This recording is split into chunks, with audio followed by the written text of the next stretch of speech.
boleh bini taruh di atas kepala karena diciptakan bukan dari kepala, jadi kurang ajar. Tapi bukan juga Allah ciptakan dari kaki buat diinjak. Nggak boleh perempuan, nggak pernah ane sentuh, ane gampar, nggak pernah. Ane elus, ane ajakin ke kamar. Artinya jangan pernah diseksa, gampar aja jangan Pak.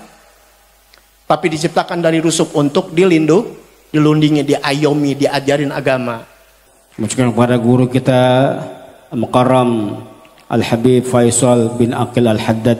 Assalamualaikum warahmatullahi wabarakatuh.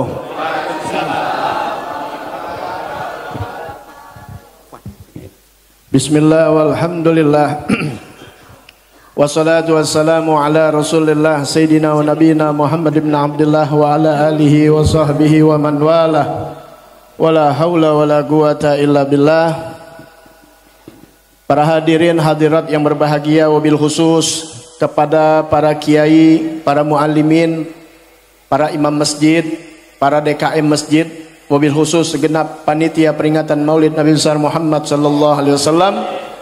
Mudah-mudahan panjang umur, sehat afiah, segala apa yang dihajatkan diijabah oleh Allah Subhanahu wa taala. Pertama mula yang saya katakan, mohon maaf yang sebesar-besarnya, bukan untuk sengaja terlambat ya kalian enaklah walaupun telat masih. Kalau saya kan dari pagi jalan, saya kalau pagi ngaji ya, masih ngaji pagi, terus lanjut sore di Depok, malam dua pengajian, kemudian habis itu dari Rasa Malam, Menteng Dalam, Tebet langsung ke sini ya. Alhamdulillah nggak lebih dari setengah jam sampai. Yang udah biasa begitu dah, ngebut. Cuma kalau di jalan tadi nih ngebut nggak bisa, kita mau nempong jalan kecil. Mana salah masuk tadi lagi ke Gang Keramat. Ini gang kecil banget. Mana yang bikin acara? Mundur lagi, nggak bisa balik lagi, mundur lagi. Tapi alhamdulillah tidak keluar dari tempat ini melainkan Allah ampunkan dosa-dosa kita semua. Ini kita diri di sini nih nggak ceramah, saya nggak bisa ceramah, saya nggak pidato, tapi ngaji kayak orang dulu. Kenapa ngaji? Karena orang kenal saya dari medsos, karena saya nggak main HP, nggak main WA. Yang pegang WA istri saya. Nah, tahu saya dari mana? Dari medsos, dari media sosial seperti Instagram, YouTube, dan yang lain-lainnya, apalagi TikTok. Yang saya tuh nggak main awalnya, akhirnya jadi main gara-gara orang bilang, Beb, itu banyak beredar tuh video, mendingan Habib aja yang bikin gitu. Satu. Kedua, ngambilnya saya lagi ngajar, bukan lagi ceramah, duduk ngajar pegang kitab. Viral. Akhirnya orang undang ceramah. Saya ngaji di Sagofa Islamiyah di Sayyidul Walid itu 14 tahun, dari 92 sampai 2006. Itu nggak diajarin sama sekali namanya muhadharah, ceramah. Tadi mungkin ada misanan kita, sepupu Habib Soleh, itu sepupu. Beliau punya ibu ya di sini nih, Jati Bening, almarhumah, itu kakak dari saya punya abah ya. Nah, itu nggak belajar ceramah dari mana? Ngaji. Kalau saya dibalik bilang ngaji. Nah, kalau orang ngaji insya Allah bisa ceramah, tapi orang ceramah belum tentu dia bisa ngajar. Asal ngaur pakai imamah, pakai ini udah keren aja udah. Nah, makanya di sini kita ngaji. Satu, kalau ngaji beda sama ceramah. Kalau ceramah diteriak aja, orang mau paham nggak dipikirin sama dia. Paham ya? Orang paham nggak dipikirin sama dia. Tuh, kalau ngaji enggak dipikirin bener-bener. Cuma modalnya pakai kitab, tapi kita kayak hari ini nggak pakai kitab. Nah, nggak pakai kitab. Cumanya tetap ngaji. Jadi yang punya HP direkam. Kalau ngaji itu HP-nya ditaruh, kecuali ngerekam. Dulu nggak ada HP, dicatat. Sekarang ada HP, rekam dah. Buat main HP ntar dulu, bukan ceramah, namanya ngaji. Jadi kalau ngaji HP-nya dikantongin dulu, matiin dulu. Mau rekam silakan. Saya jadi belum masuk materi ini, cuma ngasih tahu karena bahayanya HP ya, sehingga orang lagi ngaji, orang lagi ceramah, orang lagi ngajar itu sibuk main HP. Itu sifat yang tidak diajarkan oleh baginda Nabi besar Muhammad sallallahu alaihi wasallam. Keduanya lagi, kalau namanya ngaji beda. Kalau ngaji tuh bener tenang, walaupun nggak pegang kitab, nggak ada ngerokok. tenang. Saya tukang rokok dulunya 40 tahun saya sampai ngerokok. Cuma udah berhenti. Tuh usahakan, walaupun saya 40 tahun ngerokok, yang namanya di dalam masjid, yang namanya ngaji, belajar, ngajar, saya tinggalin dulu rokok. Ntar kalau udah selesai, ngerokok lagi, mau ngopi. Nah, jadi hormatin. Kenapa? Siapa lagi yang hormatin masjid kalau bukan umat Islam? Di stasiun kita nggak berani ngerokok. Benar gak? Ada yang berani stasiun ngerokok? Naik kereta ada yang berani ngerokok? Di rumah sakit? Di gedung-gedung? Kenapa di masjid berani? Berarti masjid nggak lebih berharga. Justru kita lebih takut masjid, kita lebih hormatin. Saya nggak bicara ranahnya hukumnya haram, makruh, apalagi dibilang sunnah, kagak ada. Saya nggak mau bicara ke situ. Itu perbedaan aja. Tapi ini membicarakan bagaimana penghormatan. Siapa lagi yang hormatin masjid kalau bukan orang Islam? Jadi taruh tuh, dilarang merokok dalam masjid. Di luar masjid jangankan ngerokok, nabun silahkan. Tahu nabun ya? Orang Betawi. Urusan lu dah. Tapi rokok kita jaga di masjid ini. Kalau bisa bau-bauan yang wangi, ya. Karena ini Baitullah, ini rumah Allah. Baitullah tuh bukan Ka'bah aja. Ini masjid kita nih di kampung Jati Bening, ini Baitullah, rumah Allah. Maka kita jaga. Lepas HP, lepas rokok, kita ngaji. Baik. Sekarang kita ngaji nih. Saya ngomongnya juga tentang Quran. Ayat-ayat Quran. Mohon maaf ada kiai, semuanya saya bukan nafsirin Quran. Saya kagak ngerti Quran. Cuma saya baca kitab apa yang ada oleh ulama, ngerti ini semuanya dari Quran. Saya nggak nafsirin, saya baca kitab-kitab tafsir ulama. Ya, saya bodoh, saya nggak ngerti, saya nggak berani ngertiin Quran. Cuma ini ulama-ulama mengatakan. Kenapa saya mau bedahnya Al-Quran? Karena Habib ini lagi di center. Jadi kalau ngomongnya keramat aja, dikata halu, salah aja udah. Ngomong apanya aja salah. Makanya saya mau ngomongnya Quran. Dalilnya, jadi kalau ada yang nyalain, saya bingung, ini orang Islam bukan? Masa Quran disalahin? Kalau tafsir boleh beda, tapi tujuannya pasti sama, satu. Baik, pertama yang saya keluarkan dari Al-Quran, kalian sering baca, alladzina amanu wa tatma'innu qulubuhum bidzikrillah. Ala bidzikrillahi tatma'innul qulub. Makna bebasnya, orang-orang beriman, alladzina amanu wa tatma'innu qulubuhum, hati mereka orang-orang beriman itu tenang saja, nyaman, tenang. Ini tenang nggak bisa dimilikin kecuali untuk orang beriman. Biar kita ke masjid, biar tiap hari sujud, kalau kurang beriman, imannya kurang, hati kita nggak tenang. Ini belum habis nih ayatnya ya. Orang-orang beriman hatinya tenang. Tenang sebab apa? Bidzikrillah, dengan sebab berzikir kepada Allah. Baik. Orang kaya duitnya banyak. Kita yang miskin pikirannya nih, tenang nih jadi orang kaya. Kata kita orang miskin, tapi buktinya dia kaya korupsi. Berarti nggak tenang. Lah bapak kita tukang daun, anak 10 tenang-tenang baik. Kenapa? Ketenangan dimiliki. Karena mereka nggak beriman. Orang beriman itu hatinya tenang. Ini belum selesai nih, makanya ngaji gitu. Jadi step by step. Tahu step by step. Perlahan-perlahan. Jadi artinya titik temu kalian akan nemukan. Oh, solusinya ini. Tuh. Ganteng, ngetop. Enggak bisa membuat orang tenang juga. Enggak. Buktinya banyak yang bunuh diri. Buktinya karirnya hancur. Yang bikin tenang itu karena dia beriman. Beriman ini hatinya Allah kasih cap tenang. Tenang ini mahal.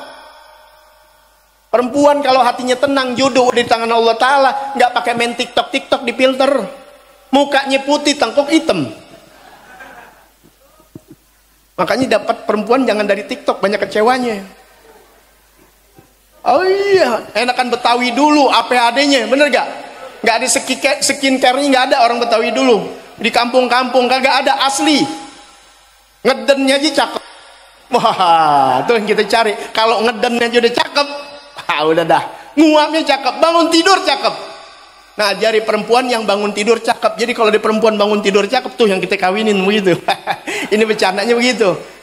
Loh, banyak banget filter kayak bintang India ada. Udah tua. Saya coba. Bener, kita keren banget. Luar biasa. Ya, itulah karena nggak ada ketenangan. Kalau di ketenangan, ya bapak-bapak dulu, ibu-ibu dulu nggak pernah keluar rumah, jodohnya datang, tenang aja dia. Ini tenang susah, ini rakyat kita ini lagi nggak tenang, makanya gampang diadu domba, gampang gonjang ganjing. Kalau udah tenang nggak dah. Bahkan nanti di akhir saya akan bilang orang tenang yang dipanggil Allah.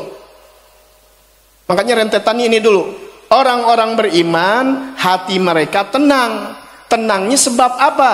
Tuh ada binya bisababiyah, bizikrillah, dengan sebab berzikir kepada Allah. Lanjut ayat Allah umumin. Tadi Allah pernyataan, orang-orang beriman hati mereka tenang dengan sebab berzikir kepada Allah. Allah bizikrillahi tatmainnul qulub. Ketahuilah hai hamba-hamba Allah, dengan sebab berzikir kepada Allah hati menjadi tenang. Allah bizikrillah. Ketahuilah dengan sebab berzikir kepada Allah hati menjadi tenang. Yang ngomong Allah bukan lurah, yang ngomong Allah bukan habib, bukan ustadz, bukan kiai, Allah langsung. Yakin kalau orang berzikir kepada Allah hatinya tenang. Sekarang pertanyaan, kok kita udah zikir banyak banget ya? Istighosah ikut, tahlil ikut, tuh zikir. Maulid zikir. Zikir kan sebutan, ucapan. Baik memuji Allah, memuji Rasulullah dengan subhanallah, alhamdulillah, apa aja menyebut Allah. Allah itu berzikir. Kok hati kita belum tenang? Pulang berantem sama bini, besok anak sekolah bingung, tuh belum tenang berarti. Ada apa? Firman Allah salah? Nggak mungkin. Shadaqallahul azim. Allah maha benar. Yang salah kita mengaplikan zikir itu apa? Ini paham ya kira-kira Ini kita ngaji nih. Nah beruntung yang belum pulang dapat ilmunya. Yang udah pulang nggak tenang dia. Lah buktinya dia nggak tenang. Ini kalian lagi diuji tenang-tenangan. Saya emang mau gampang-gampang? Enggak. Tapi saya tenang, punya Allah udah diatur semuanya. Saya nggak nyari jodoh, Allah kasih jodoh. Istri saya nggak pernah nyari jodoh di rumah, sampai gini hari nggak demen medsos, nggak pernah kelihatan wajahnya di media. Tapi nggak pakai cadar, nggak. Ada istri saya ikut. Bahkan Pak, nih saya ngomong nih, istri saya ada. Nih ibu-ibu, ada bini saya nggak? Ada. Nih bilang tanya sama dia, saya dicariin lagi buat kawin lagi. Mau orang sini ada mau saya kawinin? Coba Ustadz ngomong begitu, berantem. Ini nggak percaya sama ketenangan. Istri saya tenang. Dia tahu, dia punya Tuhan Allah Ta'ala yang sudah di lauh mahfuz ada, rezeki, jodoh, maut udah ditentukan Allah Ta'ala. Kalau laki gue sebandel-bandel yang mau nyari, kalau dia mau satu, ya bakal sah. Ibu-ibu ada tak, lu mau mana lu? Lu mau mana lu? Nggak tenang banget, takut lakinya pakai parfumnya, lu mana lu? Masa ngojek kayak pakai wangi? Tuh. Akhirnya karena ketakutan bininya, lakinya takut kawin lagi, bener kawin lagi. Karena kasuuzonan itu menjadi doa. Makanya ibu jangan takut, biarin aja urusan dia. Kawin-kawin yang susah. Perempuan kalau lakinya kawin lagi girang. Alhamdulillah, gue sebagai istri mengabdi 1 hari 24 jam. Seminggu gue mesti urusin laki gue. Itu kalau di kitab Igudolijen tuh permasalahan rumah tangga. Wajib dia mengeloni suaminya, mengurusi suaminya. Ketika suaminya kawin lagi, di sujud syukur girang. Alhamdulillah, tugas gue gak berat, seminggu cuma 3 hari sekarang. 4 hari gue sama Allah, itu Robitul Adawiyah. Itu orang-orang soleh, bahkan disuruh nikah lagi. Kenapa? Gue bermesraan sama Allah, gak kepotong lagi sama urusan laki.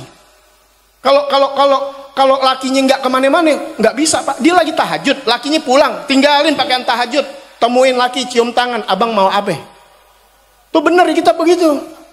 Nah sekarang laki pulang ditidur, buka pintu, aut-autan, manikutang pakai peniti, bau rem lagi. Ini bini gue bengkel apa? Ya paham gak nih? Makanya kembali lagi, ini contoh doang tuh. Kenapa dia tenang? Sampai gini hari, saya dari nikah 25 tahun yang berapa tahun 2002, 23 tahun yang lalu, saya udah bilang. Lo nikah sama gue jangan atur-atur gue. Artinya nih nikah jangan pakai nonton film sinetron, cinta bertasbih, baru ngelamar dipesan yang laki. Kalau engkau menikah dengan aku, kamu tidak boleh nikah lagi. Lo bayangin, Takdir Tuhan disetir sama orang pakai jilbab, jangan dipercaya sinetron. Tuh digituin lu, dijajah sudah sama istrinya, nganut lagi, udah diketek bini. Nggak boleh bini taruh di atas kepala, karena diciptakan bukan dari kepala, jadi kurang ajar. Tapi bukan juga Allah ciptakan dari kaki buat diinjak. Nggak boleh perempuan, nggak pernah ane sentuh, ane gampar, nggak pernah. Ane elus, ane ajakin ke kamar. Artinya jangan pernah diseksa, gampar aja jangan Pak. Tapi diciptakan dari rusuk untuk dilindungi, diayomi, diajarin agama. Ini karena punya tenang. Kalau nggak tenang, ada biar kata duit banyak, lakinya satu, bininya juga emang nggak kemana-mana, masih gerabak gerubuk. Nah makanya kenapa? Karena taunya zikir hanya sekedar lisan. Paham nggak di sini? Baik. Ini biar hati kita tenang. Masuk. Yang dimaksud zikir bukan artinya tidak ya. Bukan hanya menyebut nama Allah aja. Zikir itu bukan hanya sekedar lisan. Sebutan aja, bukan itu aja. Benar, iya, tapi bukan hanya itu. Yang terpenting yang pertama, Allah yang katakan inna nahnu nazzalna dzikra. Kami yang menurunkan Allah yang katakan saya. Maksudnya Allah tuh saya sebenarnya, tapi bilang kami karena dilibatkan malaikat, karena malaikat yang bawa perintah ke Nabi. Makanya Allah mengatakan saya atau kami yang menurunkan Al-Qur'an. Dzikir di sini Al-Qur'an. Sekarang saya tanya jujur, yang main hadroh, yang bapak, yang ibu, yang perempuan-perempuan semua nih, ini hari aja nih, jangan yang kemarin-marin, ini hari, mulai bangun tidur tadi sampai malam ini, udah banyakan mana, megang HP apa megang Quran? Nah lu, mana mau tenang? HP apa Quran? Megang, belum baca, belum, jangan disuruh baca. Saya dapat 2 juz sudah. Padahal dari pagi saya jalan. Kenapa? Saya kan naik kereta juga. Saya nggak gengsi naik kereta. Saya demenan naik kereta. Karena kalau bawa mobil nyupir sendiri Pak. Nggak disupir. Kok nggak disupir? Emang nggak punya murid? Kagak. Saya lebih percaya diri saya daripada murid. Motor gue aja jatuh aja sama murid. Gue bawa motor nggak jatuh-jatuh. Nggak, karena saya tahu jalan. Saya bawa sendiri. Jadi mau cepet jadi. Saya naik kereta. Naik kereta saya baca Quran. Nyari kesempatan, bukan mau sok-sokan, ini ngunjukin aja bahwasannya nanti ini kita dikuburkan ditanya wa ma imamuka man rabbuka wa man nabiyuka wa ma imamuka. Yang nanya bukan ustadz, yang nanya bukan habib, yang nanya bukan merbot di masjid, yang nanya malaikat munkar dan dia megang pentungan. Wa ma imamuka Samsung imami geplak aja, Oppo imami geplak, gamparin. Ini bukan bercanda, bener. Apa yang dilakukan di dunia, di sana dia ngomong sejujurnya. Gak bakal dia ngomong Al-Quran. Saya nggak bahas Quran di sini nih. Kalau saya bahas jam 1 belum kelar. Ini ada pengajian, ada guru-guru. Tanya aja nanti sama guru kita bagaimana dahsyatnya Al-Quran. Kalau kalian baca Hotmul Quran di sana, Quran bakal nerangin kita. Quran bakal beri syafaat sama kita. Quran bakal hujah sama kita. Quran bakal ngomong kepada Allah Ta'ala. Ada hadis-hadisnya. Saya pernah waktu lagi buang air kecil dengar pidatonya Kiai Abdullah Syafi'i rahimahullah Ta'ala. Di antaranya hadisnya saya belum melihat langsung, tapi dengar dari beliau. Pas memang Allah kasih aja ilmunya. Lagi di masjid, ya. Marbot biasa nyetel Kiai Abdullah Syafi'i. Biasanya beliau bilang, nanti tuh Al-Quran di hadapan Allah di hari kiamat, Allah kasih dia untuk bisa berhujah, bersuara, menjadi saksi. Dia ngomong, ini orang nggak pernah ngenolein saya, nggak pernah megang saya, apalagi baca sampai berdebu. Mau jawab apa kita? Oleh sekarang ayo baca Quran.